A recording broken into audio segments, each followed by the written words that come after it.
Mahkamah Konstitusi menolak seluruh permohonan kubu 01 dan 03. Usai putusan MK, TKN ungkap rencana pertemuan Prabowo dan Megawati. Presiden Jokowi resmikan Bandara Pohuwato.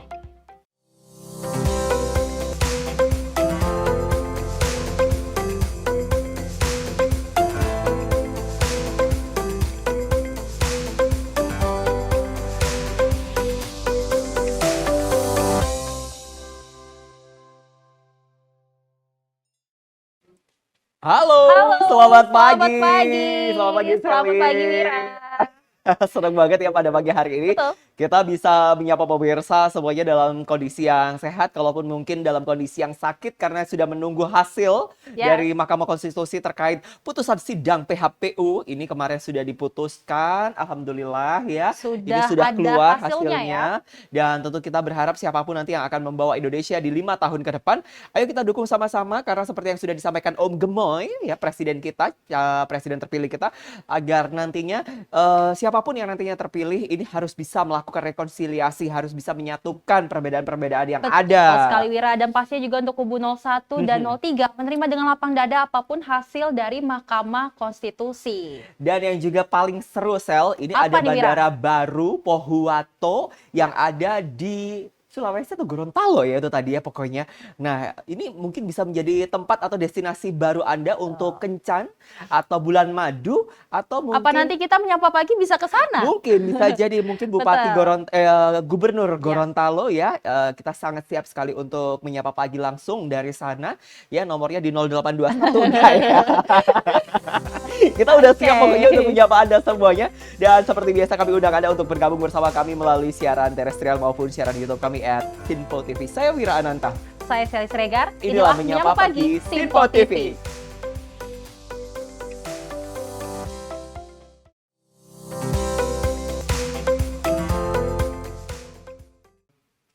Berita pertama pemirsa, ini adalah berita yang sudah kita nantikan bersama terkait bagaimana putusan dari sidang PHPU, sidang putusan yang memang sudah sejak lama kita nantikan bersama, di mana ada Mahkamah Konstitusi yang telah menolak seluruh permohonan yang diajukan oleh pasangan calon Presiden Anies Muhaimin dan Ganjar Mahfud.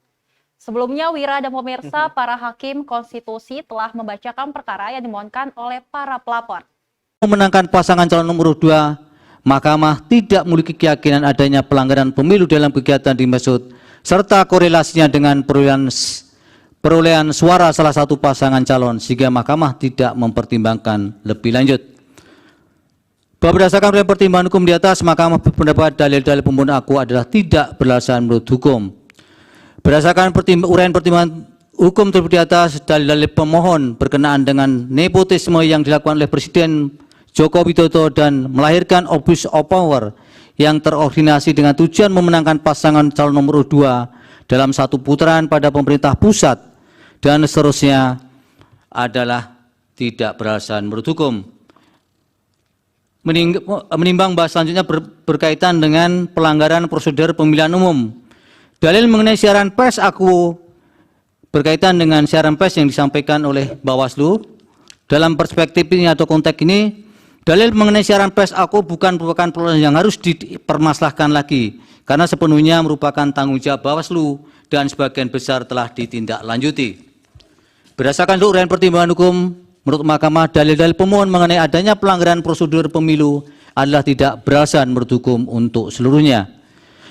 Menimbang bahwa berdasarkan uraian pertimbangan hukum di atas, Mahkamah berpendapat permohonan pemohon tidak beralasan menurut hukum untuk seluruhnya. Menimbang bahwa terhadap dalil-dalil lain serta hal-hal lain tidak dipertimbangkan lebih lanjut karena dinilai tidak terdapat relevansinya.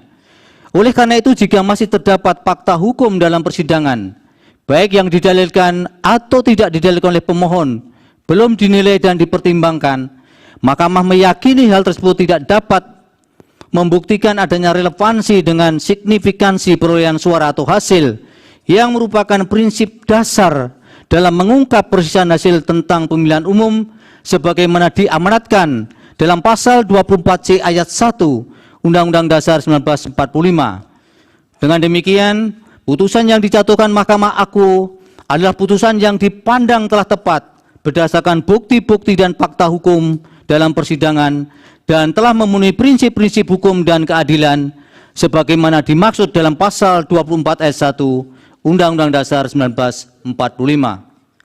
Konklusi, berdasarkan penilaian atas fakta dan hukum sebagaimana diuraikan di atas, Mahkamah berkesimpulan, eksepsi termohon dan eksepsi pihak terkait berkenaan dengan kewenangan adalah tidak beralasan menurut hukum. Mahkamah berwenang mengadili permohonan aku. Permohonan diajukan masih dalam tenggang waktu yang ditentukan oleh peraturan perundang-undangan. Pemohon memiliki kedudukan hukum untuk mengajukan permohonan aku. Eksepsi termohon dan eksepsi pihak terkait berkenaan dengan pokok permohonan adalah tidak beralasan menurut hukum. Permohonan pemohon tidak beralasan menurut hukum untuk seluruhnya. Berdasarkan Undang-Undang Dasar Negara Republik Indonesia tahun 1945, Undang-Undang Nomor 24 Tahun 2003 tentang Mahkamah Konstitusi, sebagaimana telah diubah terakhir dengan Undang-Undang Nomor 7 Tahun 2020 dan seterusnya dianggap dibacakan, amar putusan mengadili dalam eksepsi, menolak eksepsi termohon dan eksepsi pihak terkait untuk seluruhnya. Dalam pokok permohonan, menolak permohonan pemohon untuk seluruhnya. Nah, kalau udah seperti ini kan udah clear, Sally, Betul kita sekali. udah aman begitu. Dan yang pasti adalah untuk siapapun yang terpilih ataupun mungkin siapapun yang belum berhasil seperti Ya. itu, ini bukan berarti ya berbeda pilihan itu membuat nantinya Indonesia Iya, semakin tercerai-berai. betul. Justru seperti yang sudah disampaikan oleh Prabowo Subianto bahwa rekonsiliasi, komunikasi antar pendukung ini sangat penting karena sebenarnya perangnya kita ini bukan pada saat pemilih, bukan pada saat kontestasi, tetapi justru pada saat usai pengumuman ini. Bagaimana pada akhirnya kita membuat Indonesia lebih bagus lagi. Betul, pastinya juga masyarakat dengan adanya seal putusan dari Mahkamah Konstitusi juga bisa menerima ya Wira, apapun itu, siapapun menjadi presiden Indonesia nantinya bisa membangun Indonesia lebih baik lagi ya Wira. Betul sekali. Nah, masih berbicara tentang hasil pemilihan umum, di mana ini ada kabar juga, Sally dan juga Betul. pemirsa. Komisi Pemilihan Umum menegaskan bahwa putusan Mahkamah Konstitusi telah memperkuat keabsahan surat keputusan KPU nomor 360 tahun 2024 tentang hasil pemilu. Dan sebelumnya Mahkamah Konstitusi telah menolak seluruh gugatan pihak 01 dan 03. Warahmatullahi wabarakatuh. Selamat sore rekan-rekan jurnalis. Sebagaimana kita ketahui pada hari ini, hari Senin, tanggal 22 April tahun 2024, Mahkamah Konstitusi telah mengucapkan putusan untuk perkara sengketa hasil pemilu presiden 2024. Ada dua perkara, perkara nomor 1 dan perkara nomor 2. Tadi sudah sama-sama kita ikuti pengucapan putusan tersebut. Ada 3 hal penting di dalam putusan Mahkamah Konstitusi tersebut. Yang pertama adalah terhadap semua pokok permohonan, baik permohonan yang diajukan oleh pasangan calon nomor 1 maupun nomor 3, atau dalam perkara nomor 1 maupun nomor 2, itu dinyatakan bahwa semua pokok permohonannya adalah tidak beralasan menurut hukum. Oleh karena itu yang kedua, konsekuensinya adalah semua pokok permohonan dinyatakan ditolak untuk seluruhnya. Nah, yang ketiga, sebagai konsekuensinya maka SK KPU nomor 360 tahun 2024 tentang penetapan hasil pemilu secara nasional, pemilu 2024, dinyatakan benar dan tetap sah berlaku. Jadi ada 3 poin itu yang dalam pandangan KPU dianggap penting dari pengucapan putusan sengketa hasil pemilu presiden pada hari ini. Saudara sekalian, karena SK KPU 360 tahun 2024 tentang penetapan hasil pemilu secara nasional dianggap benar dan tetap berlaku secara sah, maka tahapan berikutnya untuk pemilu presiden adalah penetapan pasangan calon presiden dan wakil presiden terpilih pemilu 2024 yang diagendakan KPU akan dilaksanakan penetapan pasangan calon presiden wakil presiden terpilih untuk pemilu 2024, KPU mengagendakan akan dilaksanakan pada hari Rabu, tanggal 24 April tahun 2024, jam 10 WIB, dilaksanakan di kantor KPU. Yang juga tidak kalah penting adalah kabar langsung bahwa Mahkamah Konstitusi ini juga menolak gugatan sengketa Pilpres 2024 yang diajukan oleh kubu 01 Anies Muhaimin serta kubu 03 Ganjar Mahfud MD. Dan menanggapi hal itu, Wakil Ketua Tim Hukum Pembela Prabowo Gibran Oto Hasibuan menyatakan pasangan nomor urut 02 yakni Prabowo Subianto dan Gibran Rakabuming Raka resmi menjadi Presiden dan Wakil Presiden terpilih periode 2024-2029. Yes, congratulations! Wakil Ketua Tim Hukum Pembela Prabowo Gibran Oto Hasibuan menegaskan pasangan nomor urut 2 Prabowo Subianto dan Gibran Rakabuming Raka terpilih secara sah sebagai Presiden dan Wakil Presiden periode 2024 hingga 2029. Hal itu disampaikan Oto usai Mahkamah Konstitusi menolak seluruh gugatan sengketa Pilpres 2024 yang diajukan kubu Anies Muhaimin dan kubu Ganjar Mahfud MD. Oto mengatakan putusan tersebut bukan hanya kemenangan bagi pihaknya, tetapi kemenangan untuk seluruh rakyat Indonesia. Tak hanya itu, Oto pun turut mengajak semua pihak untuk kembali bersatu usai pembacaan putusan Mahkamah Konstitusi. Akhirnya Mahkamah Konstitusi menolak seluruh gugatan pemohon dari 01 maupun dari 03. Sehingga Prabowo Subianto resmi menjadi Presiden Indonesia, demikian juga Gibran Rakabuming Raka resmi menjadi Wakil Presiden Indonesia, dan kita hormati ini, dan tidak ada lagi upaya hukum apapun terhadap putusan ini, dan inilah yang terakhir dari semua proses pemilu, dan kita tinggal menunggu penetapan presiden, pelantikan presiden di bulan Oktober nanti. Dari Jakarta, Jihan Nabila, Azizul Hakim, Sinpo TV melaporkan. Nah, ini yang juga sudah kita nantikan bersama Sally, bahwa Betul, memang setelah perjalanan panjang Pesta Demokrasi yang sudah kita mulai dari beberapa waktu yang lalu ya, saya ingat betul tanggal 25 Oktober 2023, di mana sebelumnya ada Prabowo Subianto dan juga Gibran yang sudah melakukan pendaftaran, dan Pesta Demokrasi ini dilangsungkan beberapa bulan kemudian, hasilnya sudah dikeluarkan ya kemarin. Dan kita tentu berharap apapun hasilnya, ya sekali lagi ayo kita sama-sama ngebangun Indonesia, ngebangun untuk bangsa ini yang jauh lebih besar lagi. Dan terkait berita tersebut, Sally, juga masih ada berita tentang bagaimana pada akhirnya setelah melalui persidangan yang bisa dikatakan cukup sengit dan dinantikan oleh seluruh masyarakat Indonesia, akhirnya Mahkamah Konstitusi menolak seluruh permohonan yang diajukan oleh pihak 01 dan 03. Meskipun begitu, ada sebanyak hakim konstitusi yang berbeda pandangan atau dissenting opinion pada sidang putusan yang berlangsung pada Senin sore.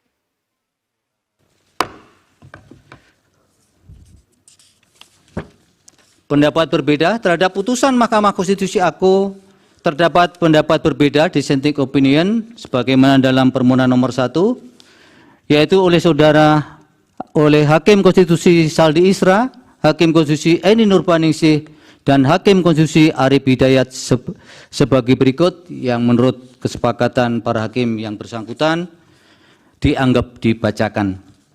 Demikianlah diputus dalam rapat permusyawaratan hakim oleh 8 hakim konstitusi, yaitu Soeharto selaku ketua merangkap anggota, Saldi Isra, Arif Hidayat, Eni Nurbaningsih, Daniel Yusmik Pepoe, M. Guntur Hamzah, Ridwan Mansur, dan Arsul Sani, masing-masing sebagai anggota, pada hari Rabu tanggal 17 bulan April tahun 2024 yang diucapkan dalam sidang pleno Mahkamah Konstitusi terbuka untuk umum pada hari Senin tanggal 22 bulan April tahun 2024 selesai diucapkan pukul 15:11 waktu Indonesia Barat oleh 8 hakim tersebut dengan dibantu Eri Satria Pamungkas, Anak Agung Dian Onita, Radian Primanugraha, Jepri Purkonata Tarigan, Hani Adani, Ria Indriani, Wilma Silalahi, Nur Lydia Stefani Hikmah, Siska Yosepin Sirait, Penny Tripurnamasari,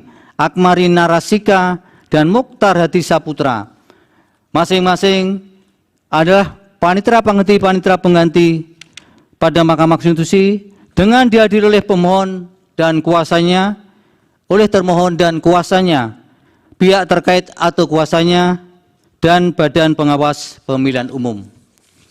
Demikian putusan yang diucapkan oleh Mahkamah pada hari ini untuk perkara nomor 1 dan nomor 2. Untuk salinan putusan akan dikirim oleh Mahkamah setelah putusan ini diucapkan atau selambat-lambatnya 2 hari kerja setelah putusan ini diucapkan. Beda pilihan itu wajar, Sel, betul. ya kan? Namanya juga Indonesia, berwarna-warni kan itu penting gitu kan. Betul, walaupun kita berbeda pendapat atau berbeda pilihan, yang pasti kita satu tujuan ya Wira, untuk Indonesia Untuk lebih merah baik. putih. Betul. TV-nya tetap Sinpo TV aja tapi ya. Kita beralih ke informasi Yes. lainnya. 3 dari 8 hakim MK menyatakan dissenting opinion atau pendapat berbeda dalam sidang putusan sengketa pemilu di Gedung Mahkamah Konstitusi pada Senin 22 April 2024 kemarin. Dan menanggapi hal itu, Ketua Tim Hukum Pembela Prabowo Gibran Yusril Iza Mahendra mengatakan dissenting opinion tersebut sama sekali tidak mempengaruhi putusan MK. Mahkamah Konstitusi telah resmi menetapkan putusan dalam sengketa Pilpres 2024 yang dibacakan di Gedung MK Jakarta pada Selasa 22 April 2024. Dalam putusan itu, MK telah menolak seluruh gugatan permohonan yang diajukan oleh tim hukum pasangan Anies Muhaimin dan Ganjar Mahfud. Meski demikian, dalam sidang itu diketahui bahwa 3 hakim MK yakni Saldi Isra, Arif Hidayat, dan Edi Nurbaningsi memiliki dissenting opinion atau pendapat berbeda. Ketua Tim Hukum Prabowo Gibran Yusril Iza Mahendra pun angkat bicara dan menyampaikan bahwa dissenting opinion itu tidak mempengaruhi kemenangan Prabowo Gibran dalam pemilu 2024. Kita juga sudah sama-sama mendengar tadi ada 3 orang hakim menyampaikan dissenting opinion, pendapat yang berbeda, ya, tapi seluruhnya punya pendapat yang hampir sama dan putusannya menurut mereka pertama adalah meminta seharusnya permohonan dikabulkan sebagian, yaitu dilaksanakan pemilihan umum presiden ulang di beberapa provinsi di tanah air. Tapi satu hal yang tegas adalah bahwa dalam putusan itu, ya, 3 dissenting opinion itu tidak menyinggung sama sekali tentang diskualifikasi, sama sekali tidak ada. Jadi ketiga yang dissenting opinion itu, ya seharusnya menurut mereka dikabulkan sebagian, diadakan pemilihan umum presiden, wakil presiden ulang di beberapa provinsi, tapi tetap pengikutnya adalah, pesertanya adalah ketiga paslon yang ada. Jadi permohonan kedua pemohon untuk mendiskualifikasi baik Prabowo Gibran dua-duanya ataupun hanya Gibran saja itu ditolak oleh Mahkamah Konstitusi. Itu yang harus diingat betul ya. Jadi pencalonan Pak Gibran itu sah, ya, permohonannya ditolak untuk mendiskualifikasi kedua beliau, dan juga dalam pokok perkara juga dalil-dalil yang dikemukakan ditolak oleh Mahkamah Konstitusi. Jadi meskipun ada 3 orang hakim dissenting opinion, tapi itu sama sekali tidak mempengaruhi keputusan Mahkamah Konstitusi, yakni bahwa permohonan kedua pemohonan ditolak seluruhnya oleh Mahkamah Konstitusi, dan dengan demikian perkara ini dapat dikatakan quote and quote dimenangkan oleh Pak Prabowo Subianto dan Pak Gibran Rakabuming Raka. Dari Jakarta, tim Simpo TV melaporkan. Ya, Seru Wira, juga ya kalau memang ngomongin dissenting opinion. iya, karena sebenarnya untuk hakim berbeda pendapat atau opini sebenarnya fine-fine aja ya Wira ya. Fine-fine aja sebenarnya, itu adalah cara kita untuk menunjukkan kedewasaan berdemokrasi. Bahasa gue.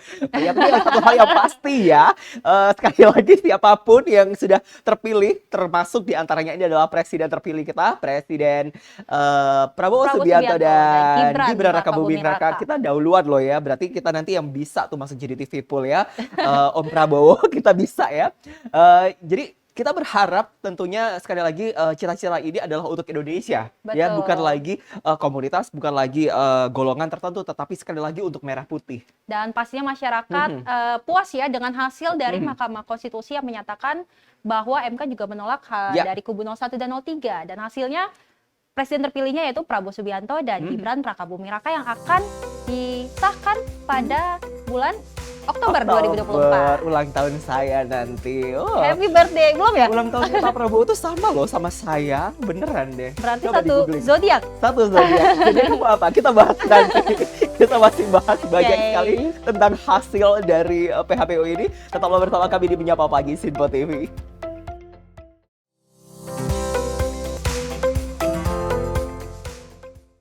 Makin mudah baca berita di aplikasi Sinpo ID.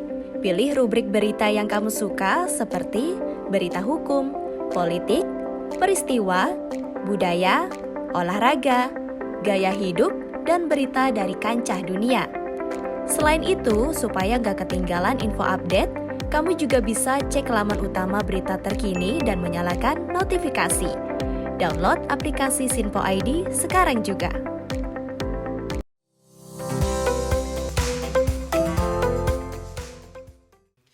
Selamat pagi bagi Selamat Anda yang baru pagi. saja bergabung bersama kami. Kami masih membahas tentang bagaimana serunya Wow. pesta demokrasi. Karena saking serunya, Betul, Sel. Jadi harus betul. kalau ngomong itu kayak presenter senior saya dulu gitu. Harus selamat malam gitu. Selalu gitu. Biar Anda juga ikut terbakar gitu. Betul. Tapi terbakarnya terbakar semangat, terbakar hasil dari kebaikan untuk bangsa ini. Dari hasil PHPU yang sudah didapatkan dari sidang kemarin. Betul sekali Wira. Ini juga ada Mahkamah Konstitusi membantah Yes. tudingan yang dilontarkan oleh pihak pemohon yang menyebut bahwa TNI tidak netral dalam gelaran Pilpres 2024. Hakim MK ini kabarnya menyatakan bahwa apa yang disinggung oleh kubu pemohon perihal hadirnya Mayor Teddy tidak melanggar ketentuan undang-undang yang berlaku. Bolehlah di-spill siapa yang nggak terima ini ya.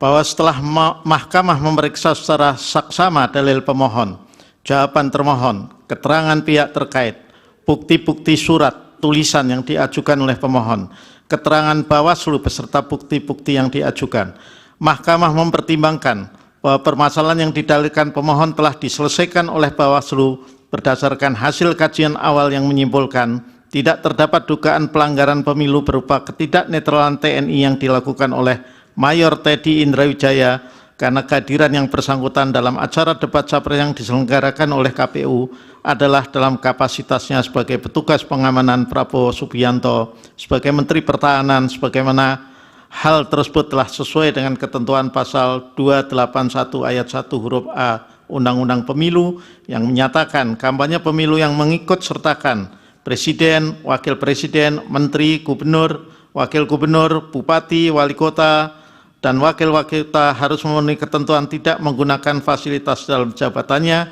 kecuali fasilitas pengamanan bagi pejabat negara sebagaimana diatur dalam ketentuan peraturan perundang-undangan. Oleh karena itu mahkamah mendapat keyakinan hal tersebut tidak melanggar ketentuan perundang-undangan yang berlaku. Nah, masih terkait perbedaan pendapat ya, kalau bahasa kerennya tadi dissenting opinion ya, dalam sidang yang sudah digelar oleh Mahkamah Konstitusi pada Senin kemarin hingga sore hari, tudingan pihak 01 dan 03 ini kembali terbantahkan.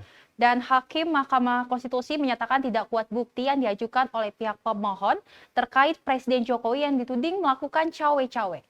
Bahwa berdasarkan uraian pertimbangan hukum tersebut, Mahkamah berpendapat dalil pemohon mengenai pelanggaran atas ketetapan MPR nomor 11 garing MPR garing 1998, Undang-Undang 28 tahun 1999 dan pasal 282 Undang-Undang Pemilu adalah tidak beralasan menurut hukum. Bahwa pemohon mendalilkan usulan perpanjangan masa jabatan dan pernyataan Presiden Jokowi yang akan ikut cawe-cawe dalam pemilu 2024 ketika bertemu dengan pimpinan redaksi sejumlah media serta konten kreator seperti Akbar Faisal, Helmi Yahya, dan Ari Putra di Istana pada Senin tanggal 29 Mei 2023. Pemohon mengajukan bukti P31 dan seterusnya dianggap diucapkan. Bahwa terhadap dalil pemohon demikian, termohon, pihak terkait, dan Bawaslu tidak memberikan tanggapan. Bahwa setelah mencermati dalil dan alat bukti yang diajukan pemohon, Mahkamah menilai wacana perpanjangan masa jabatan Presiden memang menjadi salah satu background politik dalam kontestasi Pilpres 2024. Namun dari dalil dan bukti yang diajukan pemohon, Mahkamah tidak menemukan penjelasan dan bukti adanya korelasi langsung antara wacana perpanjangan masa jabatan demikian dengan hasil penghitungan suara dan atau kualitas Pilpres 2024. Ya, jadi sekali lagi ya, kalau semuanya sudah ada yang menegaskan bahwa presiden yang dibilang cawe-cawe, terus ada isu bansos, apapun itu segala macam, semuanya sudah dibantah. Ya, Betul. semuanya sudah dijelaskan by data, dan itu tidak benar seperti yang sudah dijelaskan beberapa waktu lalu melalui sidang atau putusan data yang juga sudah disampaikan di sidang Mahkamah Konstitusi kemarin siang. Dan masih berbicara tentang bagaimana sidang ini bergulir dalam sidang putusan sengketa pemilihan presiden 2024, Mahkamah Konstitusi ini menyangkal dalil yang menjadi tudingan pemohon. Hal itu disampaikan Hakim MK dengan berlandaskan ketentuan perundang-undangan yang berlaku. Bahwa terhadap dalil pemohon demikian, karena pemohon tidak menguraikan lebih lanjut dan tidak membuktikan dalilnya, maka Mahkamah tidak mendapat keyakinan akan kebenaran dalil yang dipersoalkan oleh pemohon. Terlebih, jabatan wakil presiden yang dipersoalkan oleh pemohon akuo adalah jabatan yang pengisiannya melalui pemilihan atau elected position, dan bukan jabatan yang ditunjuk atau diangkat secara langsung, directly appointed position. Adapun jabatan yang terkait dengan larangan nepotisme adalah jabatan yang pengisiannya dilakukan dengan cara ditunjuk atau diangkat secara langsung.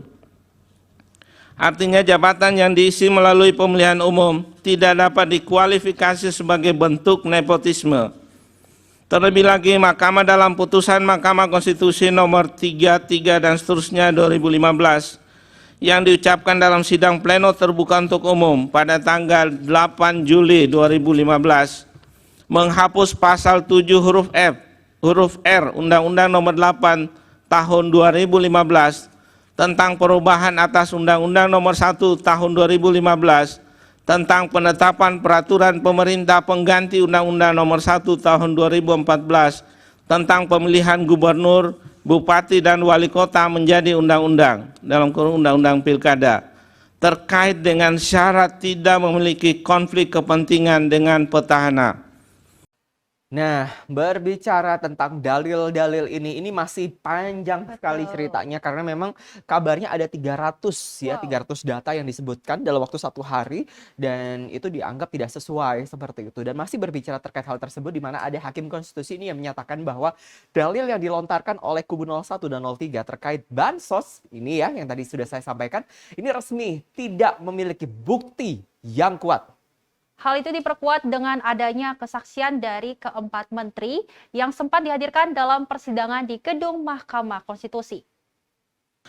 Bahwa berdasarkan hal-hal tersebut di atas, penggunaan anggaran Perlinsos, khususnya anggaran bansos, menurut Mahkamah tidak terdapat kejanggalan atau pelanggaran peraturan sebagaimana yang didalilkan oleh pemohon karena pelaksanaan anggaran telah diatur secara jelas mulai dari perencanaan, penganggaran, pelaksanaan, dan pertanggungjawaban, termasuk pelaksanaan anggaran bansos yang disalurkan secara sekaligus, rapel, dan yang langsung disalurkan oleh Presiden dan Menteri, merupakan bagian dari siklus anggaran yang telah diatur penggunaan dan pelaksanaannya.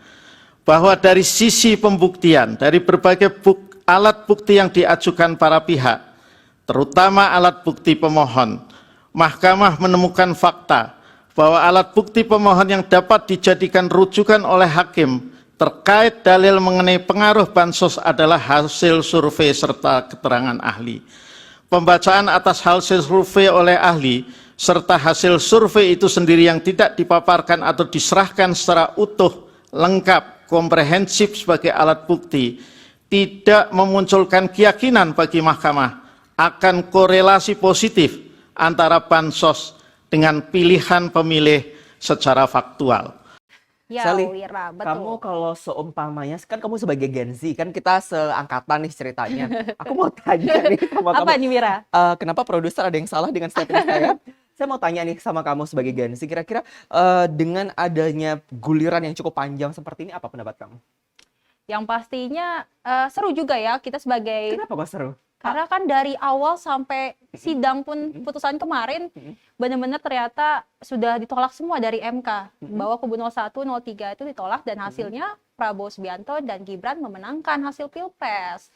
Dan emang kalau melihat dari dalil-dalil yang mengatakan bahwa adanya bansos, tudingan-tudingan Jokowi yang ikut cawe-cawe ini kan sudah terbantahkan kan. Berarti memang pemilu 2024 berjalan dengan lancar. Dengan jujur seperti itu.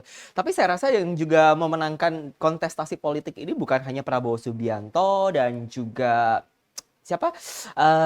Gibran Raka Buming Raka, tetapi yang juga memenangkan adalah Mayor Teddy karena berhasil menyita perhatian masyarakat ya, dengan pesonanya termasuk kamu gitu. Karena TikTok kita juga ramai sekali diserbu. Saya nggak ngerti lagi pesona apa lagi yang Mayor Teddy tawarkan. Tapi mungkin kalau seumpamanya sekali lagi kita bicara tentang kontestasi politik, bukan hanya dari main menunya, tapi juga ada menu-menu tambahan seperti itu yang ditawarkan. Dan ini adalah salah satu hal yang positif banget untuk meyakinkan pasar Gen Z agar sekali lagi ya bahwa Prabowo Subianto dan juga Gibran ini sangat mewakili masyarakat yang mungkin levelnya di milenial ataupun yang generasi Z atau Alpha di bawahnya. Saya termasuk ya. Pastinya kita juga menunggu ya untuk hasil hasil apa? Hasil Prabowo dan Gibran yang akan dilantik menjadi presiden.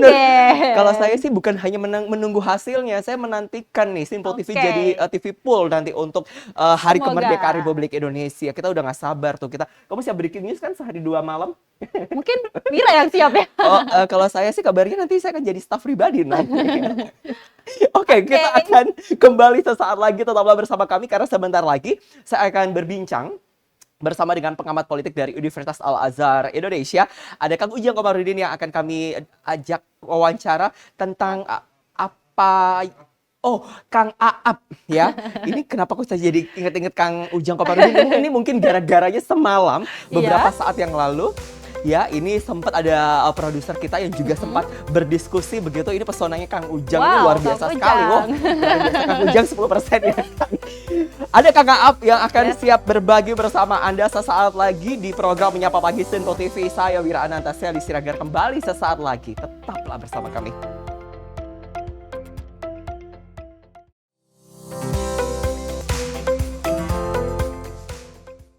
Makin mudah baca berita di aplikasi Sinpo ID. Pilih rubrik berita yang kamu suka seperti berita hukum, politik, peristiwa, budaya, olahraga, gaya hidup, dan berita dari kancah dunia. Selain itu, supaya nggak ketinggalan info update, kamu juga bisa cek laman utama berita terkini dan menyalakan notifikasi. Download aplikasi Sinpo ID sekarang juga.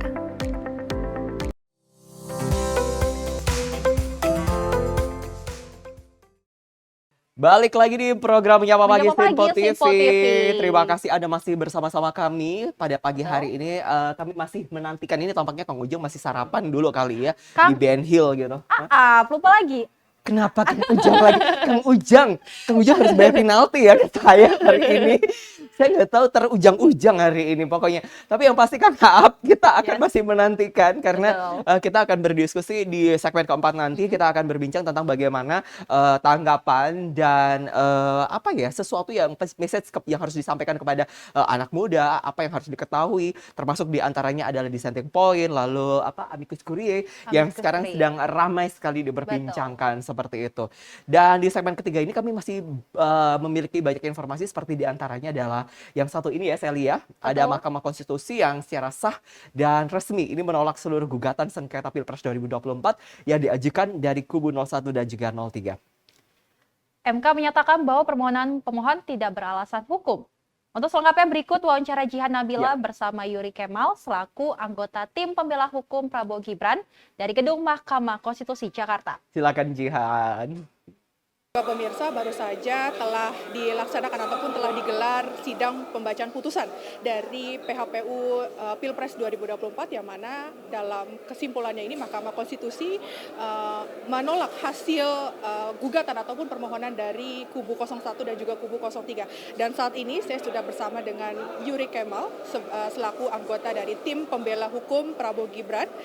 Selamat sore Mas Yuri. Selamat sore juga Mbak. Mas Yuri, tadi kan kita juga sudah lihat jalannya proses persidangan di mana Mahkamah Konstitusi juga ini sudah menolak seluruh dalil permohonan baik dari kubu 01 dan juga kubu 03. Ini tanggapan dari kubu 02 sendiri ini bagaimana nih Mas? Ya, pertama-tama kita mengucapkan puji serta syukur bahwa memang putusan ini dilakukan penolakan seluruhnya. Artinya bahwa memang putusan ini bersifat final dan mengikat. Hal ini juga memang sebetulnya memberikan suatu penegasan bahwa memang telah selesai yang namanya perkara, perdebatan, argumen, dalil maupun dugaan-dugaan terkait dengan perselisihan PHPU Pilpres di 2024-2029 ini. Tentunya kita melihat bahwa tindak lanjut dari putusan MK ini adalah untuk melantik daripada Prabowo dan Mas Gibran untuk menjadi presiden dan wakil presiden di bulan Oktober nantinya. Kami berharap bahwa memang putusan ini juga menghindari dan mengakhiri segala polemik yang ada, baik di media maupun perdebatan-perdebatan. Tentunya kita lihat juga di dalam bodi putusan, kita melihat adanya suatu dissenting opinion yang memang pada prinsipnya kami menghargai. Dan inilah suatu bentuk daripada independensi kekuasaan kehakiman di mana setiap anggota daripada majelis hakim itu mempunyai pendapat dan argumentasinya sendiri mengenai pertimbangan-pertimbangan hukumnya. Dan daripada itu, dari total 5 hakim Mahkamah Konstitusi telah menyatakan untuk menolak seluruh permohonan daripada pemohon. 3 daripadanya tentu telah kita mendengar bersama bahwa mereka akan memberikan pertimbangan melakukan beberapa pemungutan suara ulang di beberapa daerah-daerah di Republik Indonesia. Tentunya hal ini akan menjadi suatu perdebatan yang dalam sifat akademis, bukan melalui perdebatan apakah sebetulnya putusan MK ini masih berlaku, masih bisa dilanjutkan atau tidak. Tentu kita tahulah bahwa memang proses ini sudah selesai, perdebatan-perdebatan akademis itu biarlah menjadi suatu pembangunan hukum untuk kita pemilu ke depannya. Mas, tadi dalam persidangan kita juga mendengar bahwa majelis hakim ini menyebutkan kalau misalkan bansos ataupun dugaan-dugaan kecurangan yang selalu diajukan baik kubu 01 dan juga 03 ini tidak terbukti. Ini kalau dari 02 sendiri bagaimana melihatnya? Ya, memang sebetulnya sih tidak ada korelasi yang mempunyai hubungan kausalitas di mana memang bansos itu mempengaruhi orang atau memaksa orang atau paling tidak menggugah orang untuk memilih pasangan 02. Itu juga terbukti juga dari dalil-dalil yang diargumentasikan baik oleh para pemberi keterangan menteri, termasuk juga saksi-saksi yang kita hadirkan dari DPR RI, termasuk juga dari saksi ahli yang memang secara statistik dia itu menggambarkan tidak ada korelasi langsung antara bansos dengan pemilihan kepada 02. Dan harus kita lihat juga, bansos itu kan bagian daripada perlinsos. Berbeda juga dengan money politik, di mana money politik itu juga membuat atau memaksa orang sehingga suatu ada bentuk paksaan. Namun ketika bansos, dia itu adalah entitled. Rakyat Indonesia itu merasa berhak terhadap bansos itu. Jadi apapun kepentingan politik di dalamnya, bansos itu seharusnya tidak mempengaruhi.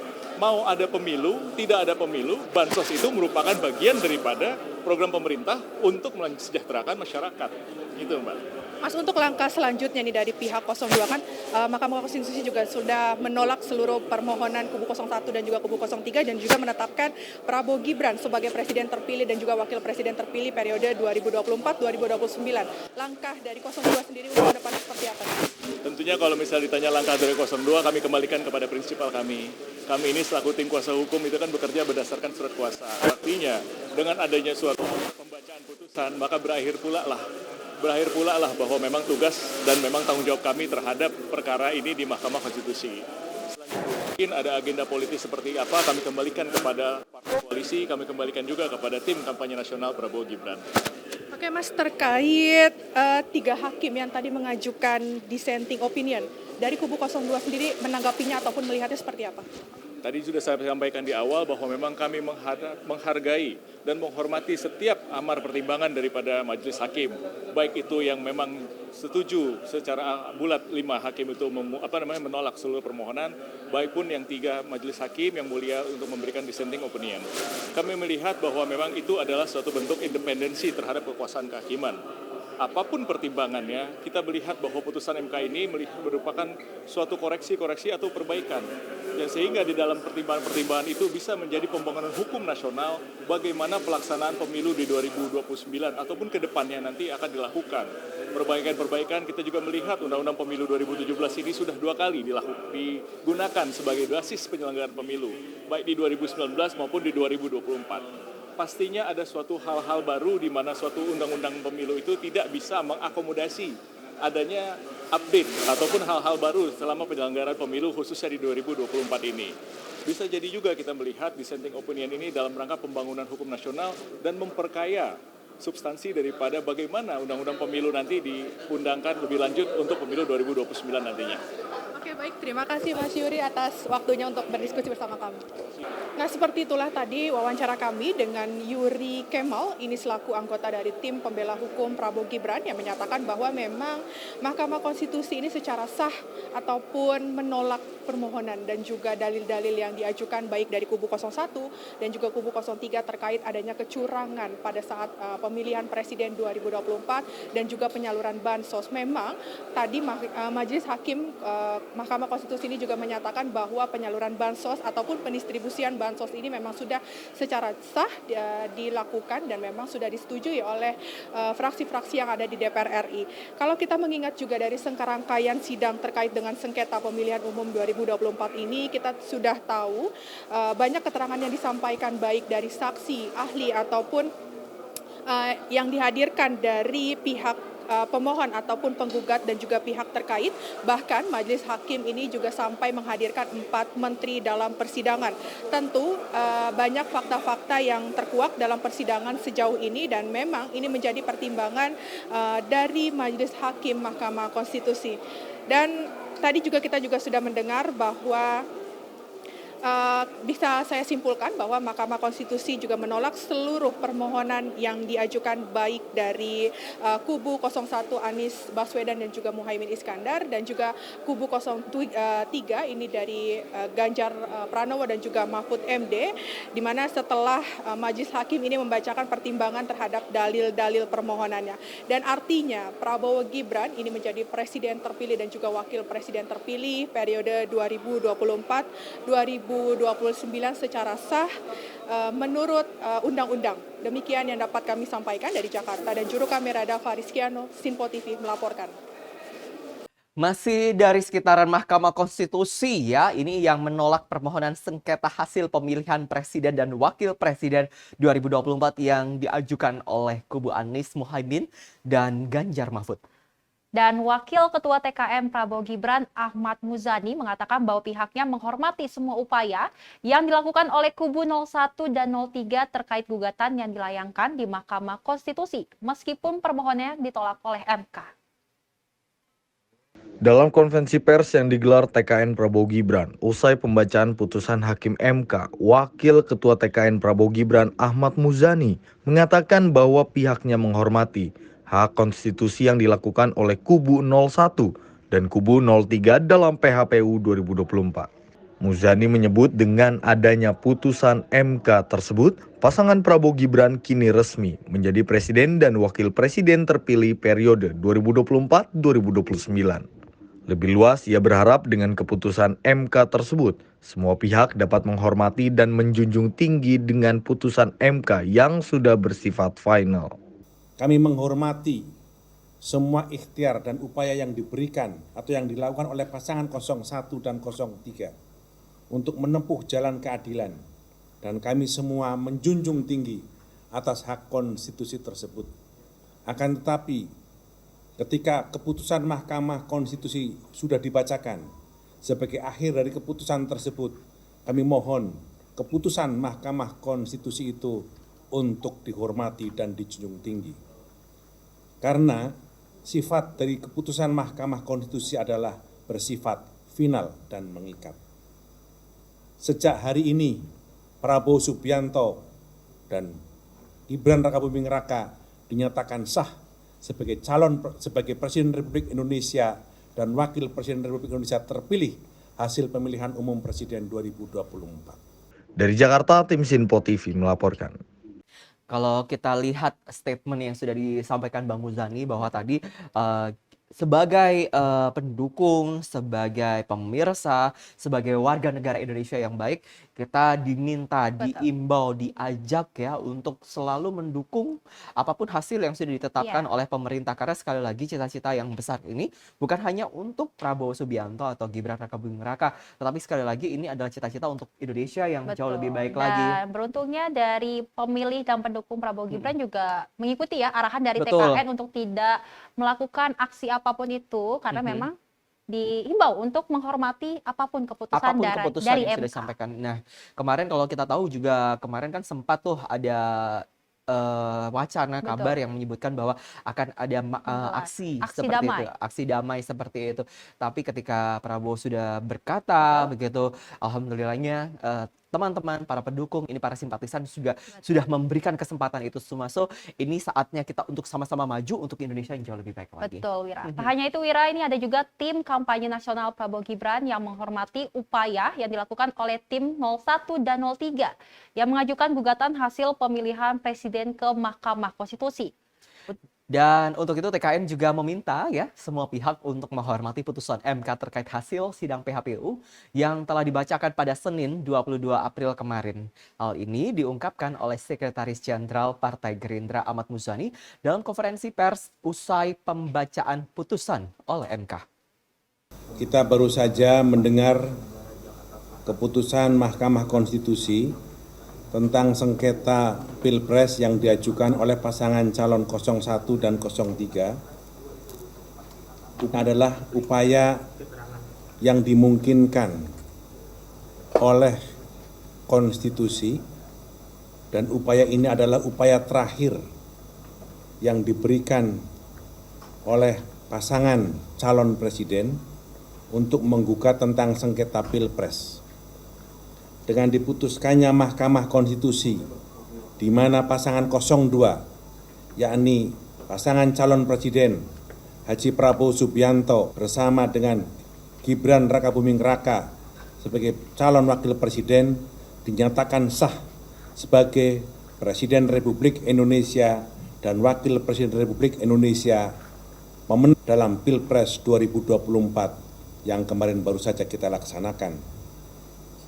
Kami menghormati semua ikhtiar dan upaya yang diberikan atau yang dilakukan oleh pasangan 01 dan 03 untuk menempuh jalan keadilan, dan kami semua menjunjung tinggi atas hak konstitusi tersebut. Akan tetapi, ketika keputusan Mahkamah Konstitusi sudah dibacakan, sebagai akhir dari keputusan tersebut, kami mohon keputusan Mahkamah Konstitusi itu untuk dihormati dan dijunjung tinggi. Karena sifat dari keputusan Mahkamah Konstitusi adalah bersifat final dan mengikat. Sejak hari ini, Prabowo Subianto dan Gibran Rakabuming Raka dinyatakan sah sebagai Presiden Republik Indonesia dan Wakil Presiden Republik Indonesia terpilih hasil pemilihan umum Presiden 2024. Ya, Wira dan pemirsa, ini juga ada berita yang hangat nih yang ternyata dari TKN sendiri ingin mengajak rekonsiliasi dari partai lain. Apa iya? Kita tunggu ya. Siapa ya itu? kira-kira? Wah, kok Nah. jadi ini ya, jadi spill manja begitu. Tapi satu hal yang pasti, ini ada kabar Ahmad Muzani yang juga mengungkapkan bahwa Prabowo akan segera melakukan pertemuan dengan sejumlah tokoh dan juga pimpinan partai politik, termasuk diantaranya adalah Ketua Umum PDI Perjuangan Megawati Soekarno Putri. Hal ini untuk mewujudkan persatuan dan juga rekonsiliasi oleh pemerintah demi menjalankan roda pemerintahan ke depannya yang lebih baik. Jadi nggak sabar ya ngelihat Betul. Bu Mega Bertemu sama Prabowo. Pak Prabowo ini bisa duduk bareng, Yes. berpikir, bekerja sama untuk Indonesia bersama-sama. Betul. Pak Prabowo akan selalu berpikir positif ke depan bangsa Indonesia, karena itu upaya rekonsiliasi yang akan dilakukan tidak akan berhenti dan akan terus dilakukan. Rekonsiliasi akan dilakukan termasuk dengan pimpinan partai politik ataupun dengan tokoh-tokoh yang bisa dianggap sebagai sebuah simbol bagi upaya untuk mempersatukan bangsa. Bahkan beliau sudah mulai mengutus beberapa tokoh orang, menemui beberapa tokoh, dan beliau juga akan melakukan hal-hal yang sama. Terhadap pertanyaan kapan bertemu dengan Ibu Mega, sekarang sedang mulai dicocokkan waktu-waktunya, dan mudah-mudahan agenda ini tidak terlalu lama lagi akan disampaikan ke publik. Seperti itu jawaban saya. Aduh, seru banget ya kalau kita dengar ada Ketua Umum PDI Perjuangan ya Megawati Soekarno Putri yang bertemu dengan Prabowo Subianto selaku Ketua Gerindra dan sekaligus Presiden terpilih kita. Kita berharap sekali lagi mudah-mudahan doa kita ya Bu Mega dan juga Pak Gemoy ini bisa sama memberikan dukungan yang terbaiknya untuk Indonesia, karena sekali lagi sebagai mantan partai oposisi, bukan partai oposisi ya menyebutnya, partai pendukung. Nah, diksinya udah harus dirubah nih.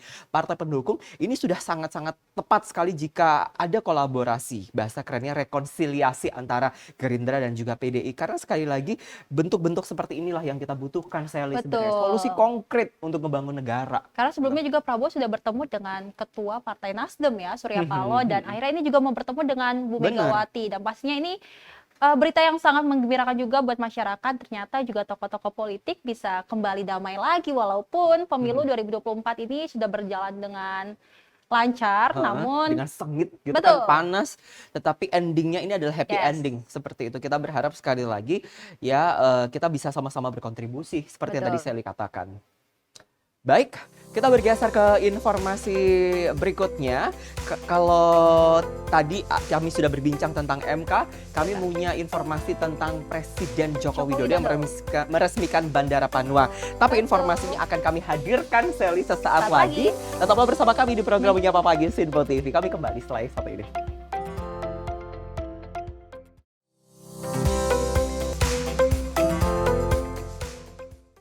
Makin mudah baca berita di aplikasi Sinpo ID.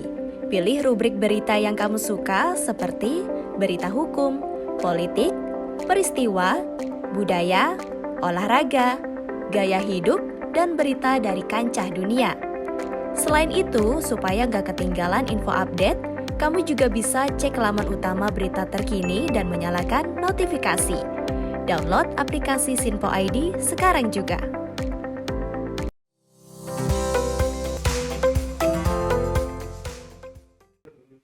Halo, selamat pagi. Anda masih menyaksikan program Menyapa Pagi. Saya Wira Ananta, masih setia menemani sarapan pagi Anda. Dan semoga saja pagi hari ini Anda selalu dalam kondisi yang semangat dan sehat. Apalagi setelah putusan yang sudah bergulir, yang sudah kita nantikan bersama-sama ya. Kita berharap dengan adanya putusan ini nantinya akan membuat clear ya pertanyaan-pertanyaan atau apa ya beberapa question yang sudah disampaikan melalui akun Sinpo TV ataupun melalui YouTube tentang bagaimana sih proses dari dinamika politik Indonesia, khususnya bagi pemimpin yang sudah terpilih. Dan seperti yang sudah saya janjikan tadi di awal, saya sudah bersama dengan Bang Abdul Hakim selaku Executive Director Skala Survei Indonesia, dan kami akan membahas nih tentang bagaimana dari hasil semalam dan kira-kira apa sih message yang harus diketahui oleh banyak anak muda. Bang Ab, terima kasih sudah berkenan hadir pagi hari ini. Terima kasih Mas untuk berbagi cerita, berbagi semangat tentang hasil semalam. Bang, ngomongin hasil semalam, apa yang harus diketahui oleh masyarakat, para netizen kita? Ya, poin pertama yang harus diketahui oleh para netizen Indonesia dan para anak-anak muda, bahwa proses pemilihan presiden tahun 2024 stepnya tinggal 2 tahap lagi. Oke. Nomor 1, pengesahan pasangan Prabowo Gibran untuk ditetapkan oleh KPU. Dan nomor 2, pelantikan Prabowo Gibran sebagai presiden dan wakil presiden Indonesia pada bulan Oktober mendatang. Kenapa saya katakan tinggal 2 ini yang perlu diketahui? Karena dalam upaya untuk menempuh perjalanan pemilu, ketidakpuasan pihak-pihak peserta pemilu dalam konteks Pilpres, rute Mahkamah Konstitusi adalah rute terakhir yang bisa mereka arungi untuk mencari atau meluapkan ketidakpuasan. Dan kita semalam semua kemarin sudah melihat dan ditayangkan oleh semua media secara terbuka bahwa Mahkamah Konstitusi menolak secara keseluruhan. Bener Bang, menolak Bang. Menolak secara keseluruhan.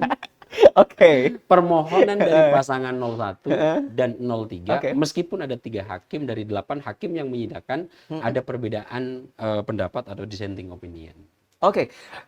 Sebelum kita melanjutkan topik pertanyaan kita, saya mau berfokus terlebih dahulu tentang dissenting opinion ini. Terkait dissenting opinion bagi masyarakat juga yang mungkin belum mengetahui, boleh dijelaskan Bang apa itu dissenting opinion, dan terkait kasus yang sidang PHPU yang sedang berjalan ini, yang telah berjalan lebih tepatnya, apa yang harus diketahui oleh masyarakat? Ya, jadi Mahkamah Konstitusi jumlah hakimnya 9. Oke. Dari 9 ini yang ditugaskan untuk melakukan persidangan 8 hakim. Karena ada 1 hakim yang memiliki hubungan langsung dengan salah satu paslon. Yaitu Anwar Itu Usman. valid? Valid. Oke. Makanya kenapa kemudian kenapa 1 hakim ini tidak diikutkan dalam persidangan? Karena dikhawatirkan jika nanti hakim ini diikutkan akan terjadi konflik interest. Subjektivitas begitu? Betul, karena punya hubungan darah punya hubungan keluarga dengan salah satu paslon. Itu kenapa kemudian PHPU untuk permohonan pasangan 01 dan 03 ini di sidang hanya oleh 8 hakim. Nah, dari 8 hakim yang menyidang, ada 3 yang melakukan dissenting opinion. Dissenting opinion ini adalah perbedaan pendapat, meskipun putusannya adalah menolak secara keseluruhan, tapi ada 3 hakim dalam kasus-kasus tertentu, dalam permohonan-permohonan tertentu, berbeda pendapat dengan 5 hakim yang lain. Terkhusus, kalau nggak salah tadi sempat saya amati terkait dengan bansos. Hakim Saldi Isra tidak cukup setuju dengan itu. Nah, perbedaan-perbedaan ini apakah kemudian mempengaruhi terhadap putusan secara keseluruhan? Tidak. Karena komposisinya dari 8 hakim yang menyidangkan, 3 berbeda pendapat, 5 lainnya menolak secara keseluruhan. Jadi perbandingannya 5-3. Tapi bolehkah sebenarnya ketika ada perbedaan pendapat itu bukannya justru ada perbedaan itu nantinya akan membuat penilaiannya juga jauh lebih divergen ya Bang? Ya, perbedaan pendapat dalam proses pemutusan di kalangan hakim itu hal biasa. Akan tetapi ketika putusan itu sudah diundangkan, sudah dibacakan, maka dissenting opinion ini perlu diketahui bahwa ternyata ada hakim-hakim yang melakukan pendapat berbeda dengan hakim-hakim yang menolak secara keseluruhan. Oh, ada Saldi Isra, Bu Eni, dan Arif Hidayat punya pendapat berbeda dalam beberapa hal di PHPU permohonan 01 dan 03. Apakah kemudian, kenapa ini penting untuk dikemukakan? Agar ini bisa menjadi jurisprudensi atau jejak-jejak formal tentang sebuah pengadilan perkara, agar nanti bisa dijadikan argumen pendapat jika ada kasus yang sama terjadi di kemudian hari. Betul. Nah, maka ini penting untuk dikemukakan. Maka dissenting opinion yang terjadi ini apakah kemudian akan mempengaruhi putusan secara keseluruhan? Tidak.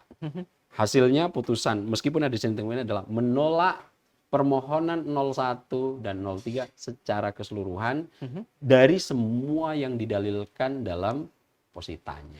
Bang, yang juga sebenarnya saya mewakili para netizen yang mungkin saat ini sedang menyaksikan tayangan ini pada pagi hari. Banyak yang akhirnya bertanya, Kak Wira kalau misalnya nih sudah diputuskan seperti ini, apakah mungkin paslon 01 dan 03 ini melakukan gugatan? Karena kan kabarnya masih bisa dilakukan nih, kalau katanya netizen ya Bang, ini masih bisa diputuskan di Mahkamah Internasional. Apakah memungkinkan atau jangan-jangan aturan negara ini sebenarnya sudah mengakomodir bahwa sebenarnya nggak bisa? Kejauhan Mahkamah Internasional. Kejauhan ya? Nah ini kan saya mewakili. Anggap saya tidak tahu nih Bang. Jadi perlu saya jelaskan. Dalam persengketaan pemilu, lembaga terakhir yang bisa ditempuh oleh peserta pemilu terkait apakah itu pilkada, apakah itu pileg, apakah itu pilpres, lembaga terakhir untuk meluapkan ketidakpuasan terhadap hasil pemilu adalah Mahkamah Konstitusi. Salah satu kewenangan Mahkamah Konstitusi adalah menyidangkan perselisihan hasil pemilihan umum, PHPU gitu. Nah, kenapa kemudian apakah ketika perkara sudah nyampe ke MK ada upaya banding lain yang bisa ditempuh oleh para peserta pemilu? Iya, upaya hukum lain yang bisa ditempuh oleh peserta pemilu? Jawabannya tidak. Kenapa demikian? Karena undang-undang kita sampai detik ini mengamanatkan bahwa putusan Mahkamah Konstitusi bersifat pertama dan terakhir. Jadi tidak ada, kalau kita untuk masalah pidana kan ada pengadilan negeri, pengadilan tinggi, Mahkamah Agung, kasasi, banding, PK dan lain-lainnya. Kalau untuk perselisihan hasil pemilu, satu-satunya yang bisa mengadili mulai dari proses pertama sampai terakhir hanya Mahkamah Konstitusi. Itu sebabnya jika sudah diputus oleh Mahkamah Konstitusi, tidak ada upaya hukum lain yang bisa ditempuh oleh para peserta pemilu untuk meluapkan ketidakpuasan terhadap hasil yang ditetapkan oleh KPU. Dan yang perlu diketahui sebetulnya yang disidangkan PHPU di MK itu yang digugat atau yang termohonnya bukan 02 tapi KPU. Nah, Jadi itu ya harus diketahui ya. Jadi diketahui ini ya. banyak yang salah nih ya. Bukan saya berbicara ya langsung. Jadi 01 Ya. itu sebagai pihak pemohon, pasangan 03 sebagai pihak mohon. Termohonnya siapa? Oke. Itu KPU. Jadi yang berselisih bukan 02 dengan 01 dan 03, tapi yang berselisih itu adalah 01, 03 dengan KPU sebagai pemutus hasil pemilu. Nah, kenapa kemudian pasangan 03 perwakilannya ada di MK? Karena pasangan 02 mengajukan diri sebagai pihak terkait. Sehingga nanti kalau ada apa-apa yang diargumenkan oleh 01 sama 03, 02-nya bisa paham. Cukup clear ya. Clear. Jadi sebetulnya poinnya di sini nih. Poinnya itu yang memohon dan termohon itu bukan 02. Yang termohonnya bukan 02, tapi KPU sebagai penyelenggara pemilu yang menetapkan hasil Pilpres 2024. Bang Ab, yang kita bisa lihat dari breaking news semalam, ini yang juga dipandu oleh rekan kami, ada produser Sirpo TV, ada Adi Rizaldi, ini menjelaskan bahwa sebelumnya sidang PHPU ini juga sempat berlangsung cukup panjang, begitu kan. Nah, kalau kita lihat dari sidang yang berlangsung cukup panjang dengan banyak sekali temuan-temuan atau fakta yang sudah disampaikan oleh hakim seperti itu, apa yang ingin Anda sampaikan kepada pemirsa bahwa sebenarnya banyak sekali bukti-bukti yang sudah dipertontonkan, proses sudah berlangsung, dan apa lagi yang harus dipahami? Ya, sebetulnya kalau dikatakan sidang MK terlalu panjang dengan banyak pihak yang yang bersangkutan di sana, yang terkait di sana, sebetulnya ini waktu yang sangat pendek, Mas Wir ya. Cukup pendek ya? Cukup pendek. MK hanya dibatasi waktu 14 hari untuk menyidangkan perselisihan hasil pemilihan umum, dan masing-masing pihak itu cuma diberikan waktu 1 hari. Kalau kita lihat dari sidang, itu sidang kalau nggak salah 8 kali, itu tanggal 27 Maret, 28 Maret itu ucapan permohonan dari 01, 02 dikemukakan, 28 Maret itu tanggapan dari pihak termohon, KPU dan Bawaslu. Bawaslu ini hanya pihak yang memberikan keterangan. Kemudian mulai dari April 1, 2, 3, 4 sampai 5 April itu masing-masing pihak 01, tanggal 1 pihak 02 itu menyampaikan bukti dan saksi. Ada 19 orang, kemudian 18 orang, kemudian ada pihak KPU, pihak Bawaslu, dan pihak 02. Itu masing-masing kalau dalam sidang MK ini cuma dikasih waktu 1 hari untuk membuktikan dalil-dalilnya itu semua. Jadi sebetulnya kalau kita lihat apakah ini panjang banget dalam penyidangan, pendek sekali. Bayangkan misalnya Mas Wira disuruh membuktikan lagi ada konflik sama pacar, dikasih waktu 1 jam. Atau dikasih waktu cuma 1 hari. Idealnya cukup nggak sih Bang? Kalau untuk dalil-dalil yang dikemukakan, misalnya pasangan 01 itu, dalil yang dikemukakan itu lebih dari 300. Meskipun isi petitumnya ada sekitar 9 poin. Untuk petitum itu permintaan yang diajukan ke hakim, itu di 03 cuma 5 poin gitu. Tapi argumentasi bangunan depositanya itu untuk 01 lebih dari 300. Bayangkan membuktikan 300 yang disampaikan, diajukan 300 dalil, membuktikannya dikasih waktu 1 hari. Itu berarti belum bisa begitu atau bagaimana? Nah, tentu kalau melihat hal ini, ketika Mahkamah Konstitusi sudah berpindah, karena ini yang pertama ini ya, pelanggaran-pelanggaran meskipun Mahkamah Konstitusi sampai ngeluh, saya bukan keranjang sampah. Gitu. Siapa sih Bang yang keranjang sampah Bang? Ini Mahkamah Konstitusi sampai ngeluh. Oke, saya wadahi permohonannya meskipun standing atau legal opinion-nya masih tidak sesuai dengan yang dulu-dulu, tapi jangan juga dijadikan keranjang sampah MK ini. Yang seharusnya udah selesai di Bawaslu, Gakumdu, jangan dong dibawa Jangan ke dibawa, MK. kan udah selesai prosesnya. Udah selesai prosesnya di sana. Nah, ini juga yang dilakukan oleh MK gitu. Baik. Kita bergeser, ini pertanyaan yang juga banyak ditanyakan oleh netizen. Saya mewakili saja ya Bang. Anggap saya tidak tahu. Amicus Curiae Bang, ini gimana Bang? Nah, amicus curiae ini dalam sistem kepemiluan kita, dalam hukum berperkara di sektor pemilu, tidak kita kenal. Bahkan di sektor hukum, saya ini bukan ahli hukum, tapi saya backgroundnya politik, tapi saya sempat baca-baca gitu sedikit tentang sektor hukum gitu. Amicus curiae ini sebetulnya adalah tidak dikenal dalam sistem kepemiluan sengketa pemilu kita. Baik. Bahkan dalam dalam hukum pidana dan perdata itu tidak begitu mafhum untuk dipakai gitu. Akan tetapi amicus curiae ini adalah kalau ini kan bahasa Latin ya.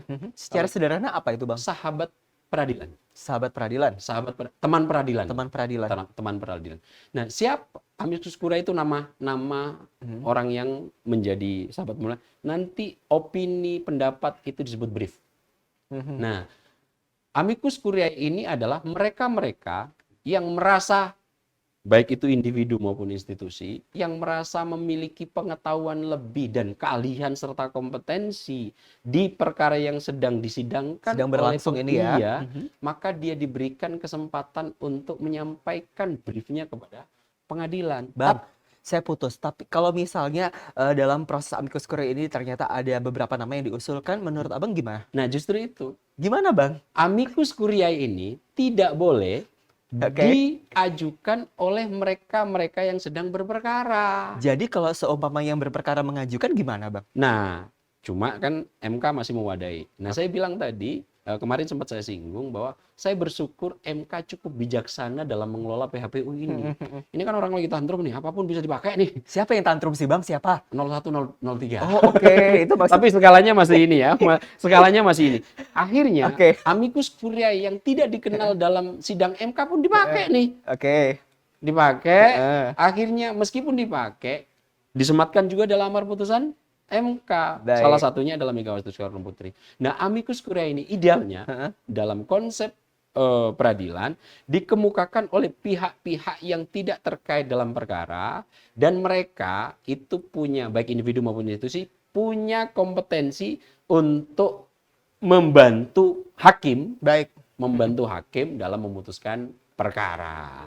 Jadi tidak semua orang bisa. Tidak semua orang bisa menjadi amicus curiae dan tidak semua orang juga bisa memberikan ibarat kata brief seperti itu ya.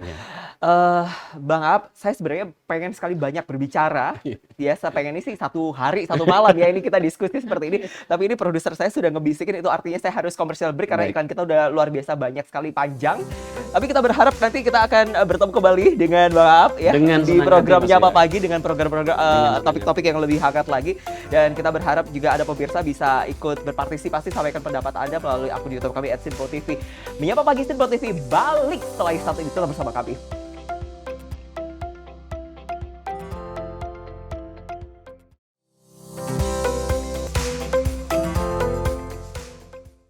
Makin mudah baca berita di aplikasi Sinpo ID.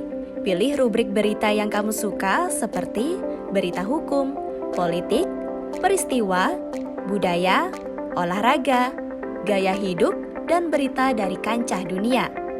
Selain itu, supaya nggak ketinggalan info update, kamu juga bisa cek laman utama berita terkini dan menyalakan notifikasi.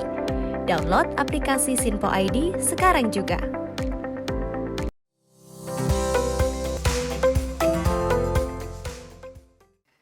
Terima kasih Anda masih bersama-sama kami dalam program Menyapa Pagi. Terima kasih juga untuk Anda yang sudah komen-komen ya. Betul. Di YouTube kami @sinpo.tv. Terima kasih juga sudah follow kami di Instagram, LinkedIn begitu. Untuk yang sudah follow saya juga terima kasih. Saya doakan semoga rezeki Anda semakin besar.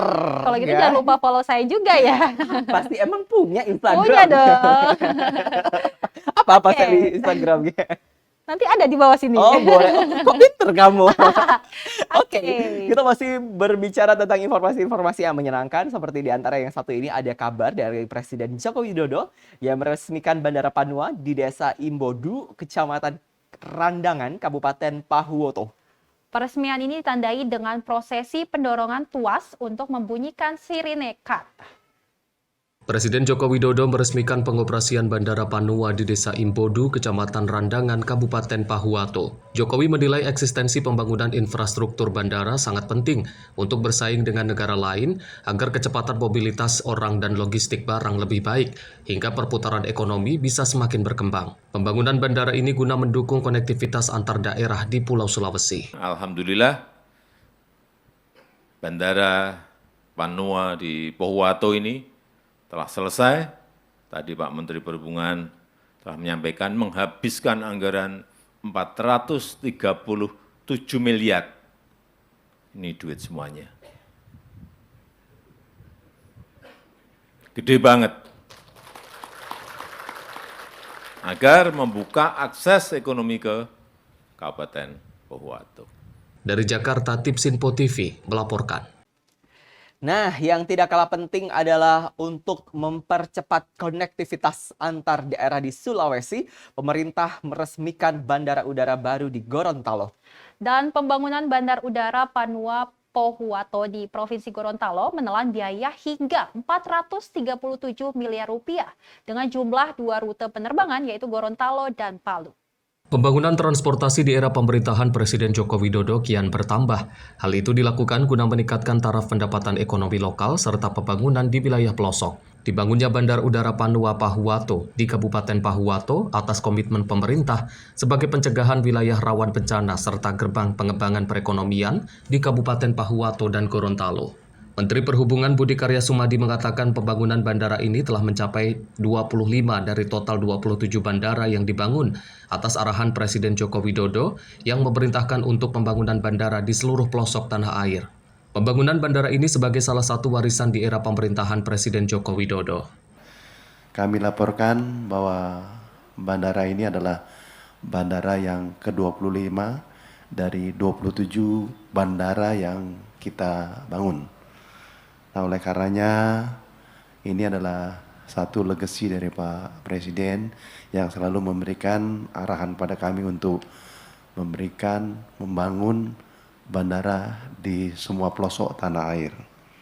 Kami laporkan pula anggaran yang dibangun di sini juga tidak kecil, yaitu 437 miliar. Dan karena tanahnya relatif tidak terlalu bagus, kita harus melakukan improvement dari tanah ini. Bandara ini sementara 1.200 meter, sehingga kalaupun ATR itu dalam limited, ya mohon arahan Pak Presiden berikutnya seperti apa yang akan kita lakukan. Lalu bandara ini digunakan untuk 2 trip ke Gorontalo dan ke Palu, dan kami sampaikan juga bandara ini sangat produktif untuk membangun ekonomi daerah ini mengingat jarak jangkau dari Gorontalo lebih dari 4 jam. Dari Jakarta, Tipsinpo TV melaporkan. Kalau saya bicara tentang Provinsi Gorontalo, Palu, lalu dulu ada juga Majene. Semoga saya nggak salah sebut, nggak dibisikin lagi sama produser ya. Ada lagi daerah-daerah Sulawesi Tengah itu di mana pada waktu itu saya sempat datang ke sana karena ada kecelakaan salah satu maskapai. Nah, dengan dibukanya bandara baru ini, semoga saja image itu bisa bergeser menjadi sentra wisata, kota wisata laut yang bukan hanya bisa mendatangkan sesuatu yang menghasilkan, tapi juga meningkatkan ekonomi sekitar masyarakatnya. Betul. Dan yang paling penting juga tiketnya murah. Betul. Dan pastinya kita bisa mencobai ya Wira, bandara baru di Gorontalo. Mencoba apanya nih? Bandaranya. Pesawatnya? Memakai pesawat. Okay. Bandara dan pesawatnya. Mungkin frekuensi penerbangan Jakarta Gorontalo ini mungkin bisa ditambah seperti itu. Itu harapan kami karena sekali lagi pembangunan di Indonesia Timur ini sangat-sangat penting. Nah, kalau tadi kita sudah berbincang tentang bagaimana pada akhirnya kita bisa berlibur, tentang bagaimana kita bisa menghabiskan waktu bersama keluarga seperti itu. Penting juga untuk kita semua, Sally, saya, kamu, dan juga Anda pemirsa di rumah untuk menjaga kesehatan Anda. Jangan sampai ginjal Anda mengalami sebuah gangguan yang pada akhirnya membuat Anda mengalami obesitas. Betul sekali, Wira. Seperti yang berita satu ini, yaitu adanya seorang pria yang mengalami gagal ginjal dengan berat badan mencapai 150 kg lebih dan terpaksa harus dievakuasi oleh petugas pemadam kebakaran Jakarta Barat saat akan melakukan cuci darah. Ya, berat badan pasien dan sempitnya akses jalan menjadi kendala petugas saat memindahkan pasien ke mobil ambulans. Berat badan pasien yang mencapai 150 kg lebih membuat petugas medis terpaksa harus melibatkan petugas pemadam kebakaran untuk memindahkan pasien pria yang mengalami gagal fungsi ginjal di Pekojan, Tambora, Jakarta Barat ini ke mobil ambulans. Sempitnya akses jalan pada saat menuruni anak tangga dan kondisi pasien yang sudah tak lagi bisa berjalan membuat keterlibatan petugas pemadam kebakaran dalam pemindahan pasien diperlukan. Evakuasi ini dilakukan lantaran pasien bernama Michael Wongwestu ini harus menjalani cuci darah dan perawatan rutin di rumah sakit. Meski sempat terkendala, namun proses pemindahan pasien berhasil dilakukan dengan menggunakan tandu. Ada seorang warga Pekojan yang seyogyanya adalah mau periksa rutin, check up itu rumah sakit. Jadi karena biasanya udah jalan, tapi kala itu mau berangkat rumah sakit nggak bisa jalan. Rumah dia ada di kamar posisi lantai 2, mau turun jadi udah nggak bisa jalan, dan dari tim medis ini kesulitan untuk memapah atau menggotong, akhirnya menghubungi kami. Terus kami juga sedang piket, akhirnya kami meluncurkan 1 unit rescue.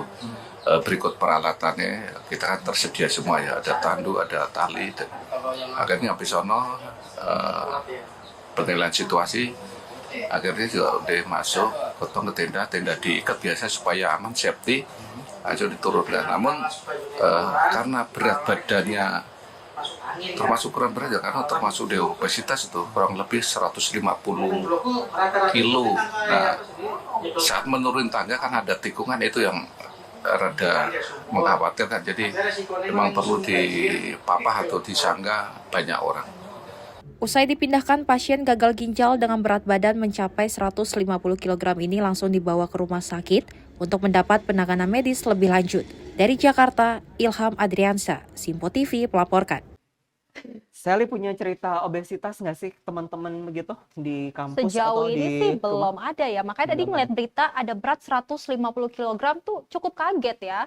Ternyata juga berat dan itu jadi mengalami gagal ginjal. Jadi sekali lagi pemirsa, kalau ada yang bilang bahwa mungkin ada statement bahwa big is beautiful, mungkin alangkah baiknya jika diksi tersebut mungkin diarahkan bahwa bila healthy is more beautiful, more gorgeous. Jadi sekali lagi bahwa gemuk itu memang bagus. Tetapi alangkah lebih baiknya kalau Anda bisa memperhatikan kondisi kesehatan Anda agar penyakit-penyakit seperti itu dan masa tua Anda ini bisa jauh lebih enak lagi, bisa berkumpul dengan keluarga, bertemu dengan teman, menghabiskan hobi bersama. Karena sekali lagi menjaga kesehatan itu penting. Kesehatan itu investasi yang paling mahal. Iya, betul sekali Wira. Tak hanya tadi berita soal obesitas, ini juga ada seorang wanita yang ditemukan tewas mengambang di aliran kali Mokfar, Cengkareng, Jakarta Barat pada Senin siang. Iya, betul sekali Sally. Jasad korban ditemukan petugas gabungan dari Basarnas, BPBD DKI Jakarta, pemadam kebakaran, serta TNI Polri sejauh 1 kilometer lebih dari titik awal korban tenggelam. Sesosok mayat wanita ditemukan mengambang di Kali Mokerfar, Cengkareng, Jakarta Barat. Peristiwa penemuan jasad perempuan ini sempat menggegerkan warga di sekitar lokasi. Korban ditemukan dengan posisi telungkup dan mengambang di aliran kali. Tim gabungan dari Basarnas, BPBD DKI Jakarta, Pemadam Kebakaran Jakarta Barat, serta TNI Polri sebelumnya sempat melakukan upaya pencarian selama kurang lebih 3 jam lebih dengan melakukan penyisiran menggunakan perahu karet. Namun posisi korban telah menjauh, di mana jasad korban ditemukan oleh warga sejauh 1 km dari titik awal korban dikabarkan tenggelam. Setelah ditemukan, jasad korban kemudian dievakuasi petugas ke daratan. Korban diketahui berinisial RN, wanita usia 30 tahun, warga Duri Kosambi, Cengkareng, Jakarta Barat. Sebelumnya korban dikabarkan tenggelam dan sempat berteriak meminta tolong kepada warga di sekitar lokasi, di mana warga yang melihat sebelumnya berusaha menolong korban, namun gagal lantaran tubuh korban terseret derasnya arus. Tengkurap tengkurap itu ya kan. Tengkurap. Jadi nggak kelihatan mukanya bang, gitu ya kan. Tengkurapnya di mana dia? Di kali. Kali. Di sungai ya. Jadi kan pas air itu saya ketemu langsung saya hubungi tim. Nah, ke laporan juga ke polsek juga langsung orang polsek langsung bergerak cepat. Nggak lama dari situ langsung dievakuasi. Jenis kelaminnya apa? Perempuan. Iya. Kira-kira usianya berapa itu? Kurang tahu usia, soalnya belum nggak ngelihat mukanya itu. Langsung dievakuasi, langsung dimasukin sarung ya. Gitu. Jadi kalau masalah itu nggak tahu. Warga sini bukan? Nggak tahu Pak. Kalau masalah itu, soalnya nggak kenal juga gitu. Soalnya kan posisinya kita jauh di atas, kan dia di bawah ya. Gitu. Baju yang dikenakan baju apa sih? Baju kaos hitam. Ya. Tim Basarnas dan tim BPBD beserta Damkar dan tim SAR lainnya melakukan pencarian operasi tepat pagi-pagi pukul 08 sampai dengan siang. Kita melakukan penyisiran menggunakan LCR atau Leading Craft Rubber dari jarak titik LKP menuju titik penemuan sekitar 1,7 km. Demikian. Ya, informasi bahwa kita mendapatkan dari BPBD DKI bahwa korban minta tolong terakhir dan ditemukan sekitar beberapa waktu kemudian mengambang dan lalu tenggelam. Sehingga kami bersama tim melakukan penyisiran sampai dengan waktu saat ini. Untuk informasi bahwa pada saat informasi minta tolong itu baru pukul 01.30, tepatnya 1 hari kemarin. Untuk dugaan kami tidak bisa mengambil kesimpulan karena kami hanya melakukan penyisiran dan evakuasi. Demikian. Untuk kondisi luka memar dan ringan kami tidak bisa menjawab. Demikian. Kita ketahui bahwa korbannya wanita. Untuk umur, bentuk wajah dan lain sebagainya kita tidak mengetahuinya. Setelah dievakuasi ke daratan, tim Inafis dari Kepolisian Polres Metro Jakarta Barat kemudian menggelar olah TKP dan melakukan identifikasi jasad korban. Guna kepentingan penyelidikan lebih lanjut, jasad korban dibawa ke RS Polri Kramat Jati untuk diotopsi. Dari Jakarta, tim Sinpo TV melaporkan.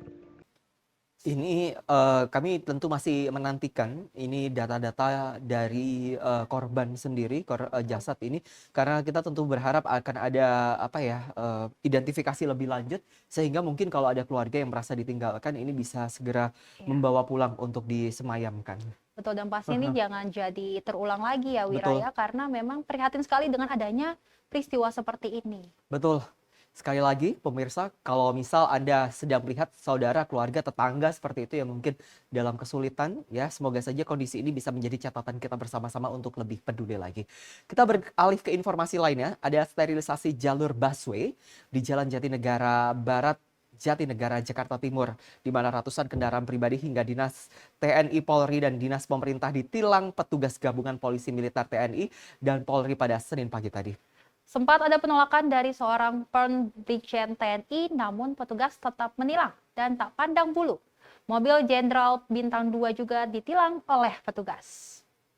Satu persatu kendaraan pribadi hingga kendaraan dinas pemerintah maupun militer dan Polri yang melintas di jalur busway koridor 5 Jatinegara Barat, Jatinegara, Jakarta Timur pagi tadi langsung ditilang petugas gabungan polisi militer dari Angkatan Darat, Laut, Udara, dan Propam Polri. Puluhan sepeda motor berhasil kabur dari celah-celah pembatas busway. Rata-rata kendaraan dinas yang terlihat melintas di jalur busway didominasi kendaraan dinas pemerintah berplat merah. Sempat terjadi penolakan dari seorang purnawirawan Brigjen yang berusaha kabur, namun dicegat oleh salah seorang Pom AL dan langsung ditilang. Ya, ini adalah kegiatan operasi obstructive busway yang dilaksanakan rutin dari Puspom TNI.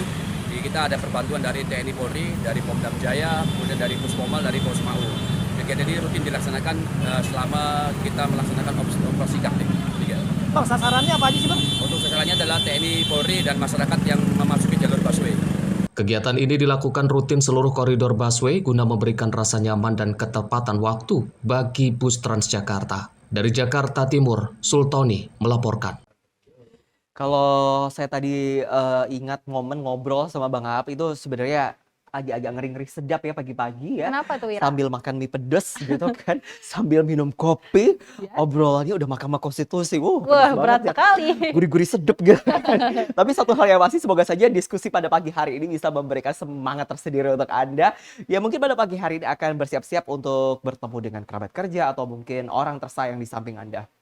Betul, tadi juga kita udah bahas soal putusan MK ya Wira ya. Pastinya apapun hasilnya sudah dikeluarkan oleh MK ini terbaik juga untuk Indonesia dan masyarakat Indonesia juga bisa menerima dengan lapang dada. Yes, sampaikan cinta terbaik Anda untuk orang di samping Anda. Berikan semuanya saat ini juga, sekarang juga. Saya Wira Ananta. Saya Siri Sregar. Selamat pagi. Sampai jumpa.